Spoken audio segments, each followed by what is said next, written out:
परम शांति बाबूजी, आप ये बताइए कि इंसान अपने अंदर से भय कैसे खत्म करे। फियर, कोई भी बात का फियर, जैसे कल क्या होगा, मेरी लाइफ का आगे क्या होगा, मैं ये कर पाऊंगा या नहीं कर पाऊंगा, लाइफ में सक्सेस मिलेगी या नहीं मिलेगी।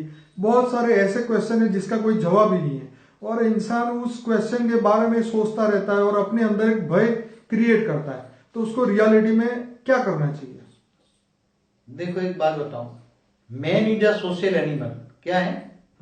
मनुष्य एक सामाजिक प्राणी है। बराबर। इसलिए सबसे बड़ा भय तो मनुष्य को समाज का होता है। क्या होता है? समाज का। समाज किससे बना है? चाचा मामा से, देह और देह के संबंधियों से।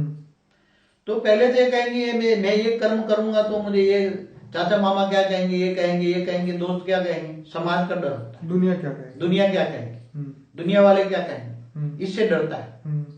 फिर दूसरा है कि मेरे पास इतनी कमाई नहीं है और मेरे को परिवार को चलाना है, परिवार के लिए ये तो उसके क्वेश्चन हो गए। मगर रास्ता क्या है? मगर डर तो है ना, डर है, पर रास्ता परिवार को चलाना। मगर ये बात पूछता हूँ, डर कितने प्रकार का है?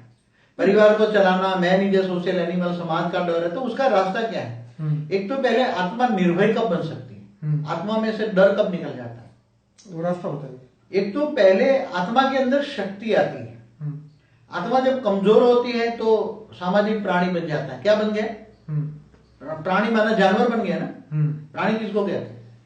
मनुष्य नहीं बना ना। मनुष्य कब प्राणी बनता है? कि जब दुनिया से डरता है। दुनिया से कब डरता है? आत्मा की शक्ति कब हो जाती है।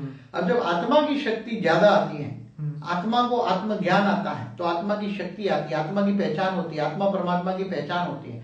तो आत्मा की पहचान आने के कारण आत्मा में शक्ति आती है, तब ये पूरे देह और देह के संबंधों की भी परवाह नहीं करता। और जब देह और देह के संबंधों की परवाह नहीं करता, तब वो आत्मा में शक्ति आने के कारण, आत्मा में शक्ति आने से वो निडर बन जाता है। ये भवसागर तर जाता है, ज्ञान से तर जाता है। इसलिए निडर बनने के लिए पहले तो उसको ज्ञान चाहिए। कौन सा ज्ञान चाहिए? आत्मज्ञान चाहिए, आत्मा परमात्मा का ज्ञान चाहिए, योग चाहिए।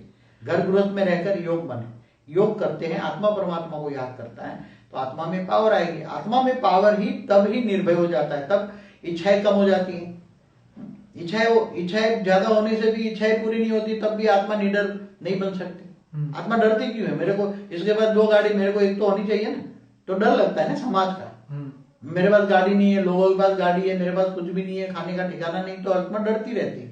डरने के कारण मतलब ये तो अपनी सोच है, और अपनी सोच से इंसान डरता है। मगर जब ज्ञान आता है तो सोच बदल जाती है ना। हाँ, वो बात सही है। आत्मा के ज्ञान आने से ये सोच बदल जाती है। क्या है कि ये जो देह और देह के संबंध, मैन जो है, man is a social animal, जो सोशल एनिमल है आत्मा, मनुष्य आत्मा एक जीव है।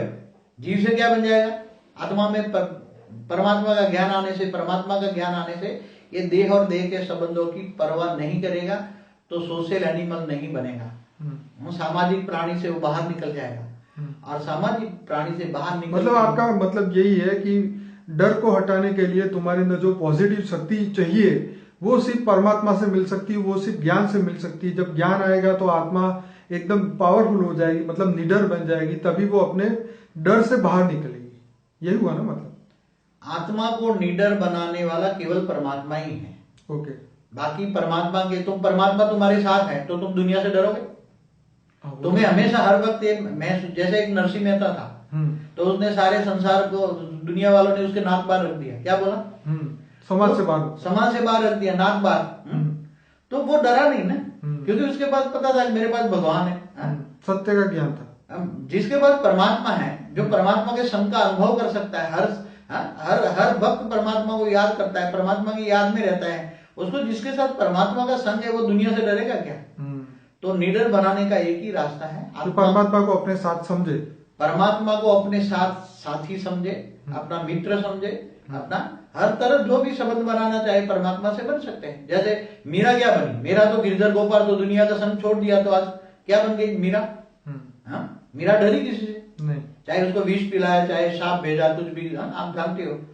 तो डरती क्यों नहीं? आत्मा निडर कब बनती है? जब परमात्मा की संग का अनुभव करती है कि मेरे साथ परमात्मा का साथ है, मेरा पति तो परमात्मा है। क्या है? मीरा ने क्या सोचा? मेरा पति, मेरा तो गिरधर गोपाल, दूसरों न कोई, तो उसने पति अपने कृष्ण को माना। तो जब कृष्ण को पति मान दिए तो पति, स्त्री के लिए तो पति परमेश्वर होता है। जब पति उसका परमेश्वर है तो दुनिया, आम दुनिया से डरेगी, इसलिए निर्भय हो गई। अंत में उसकी मुक्ति कैसे हुई? वो कृष्ण की मूर्ति में समा गई, सोने की जो द्वारका है, द्वारका आज की, उसमें समा गई। तो आत्मा को परमात्मा का अनुभूति साथ, हमेशा मेरे साथ है, वो अनुभूति ही ये देह और देह के संबंधियों से छुटकारा मिलाएगा और निर्भय बनेगा। इसके बिना कोई चारा ही नहीं है। चाहे इधर भटक जाए, चाहे मंदिरों में भटक जाए, इधर भटक जाए, कुछ भी नहीं मिलना है। परमात्मा का पावर नहीं मिलेगा तो कैसे भटकेगी? आज लाखों मंदिर, धर्म स्थानों में जाते हैं। आज 700 करोड़ मनुष्य आत्माएं कई अपने अपने धर्म स्थानों में जाते हैं। तो कोई निर्भय जहाँ जिसका बिलीव है, जहां भी जाता है ना, चलो 300 करोड़ क्रिश्चियन है, 200 करोड़ मुसलमान है, तो अपने अपने धर्म स्थानों में जाते हैं ना। मगर बम तो फेंकते हैं ना, बम तो हर जगह पड़ता है, तो सेफ्टी है कहीं भी नहीं। वो परमात्मा, समझो कि वो परमात्मा की याद में बैठा है और कोई दूसरा आके बम फेंकता है तो उसकी तो कोई गलती नहीं है। अगर वो तो मर जाएगा तो सदगति होगी, तो चला जाएगा परम धाम, परमात्मा के पास चला जाएगा। अंत में कहाँ जाएगा? अंत में कहते हैं ना कि जो धर्म स्थानों में जिसकी मौत होती है वो अंत में वहां परमात्मा के पास चले जाते हैं। तो तुम हमेशा परमात्मा की साथ का अनुभव करो तो ही निडर बन सकते हो। बाकी तो ये सब, ये मन को मनाने वाले